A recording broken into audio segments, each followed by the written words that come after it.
అమ్మవారి చూపులు ఎంత దిశల వరకు పడ్డాయో అంతవరకు దరిద్రములన్నీ తొలగిపోయి అందరూ ఆనందమును పొందారు.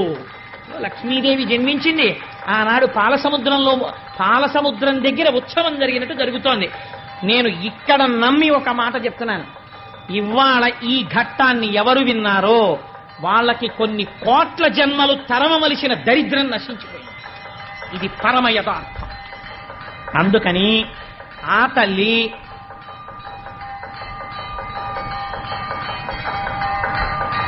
ఒక్కసారి మీ అందరూ కూడా మానసికంగా అదిగో అక్కడ ఆ నీరాజనాన్ని తీసుకోండి, ఒక్కసారి అది కళ్ళకద్దుకుని నమస్కారం చేసుకోండి.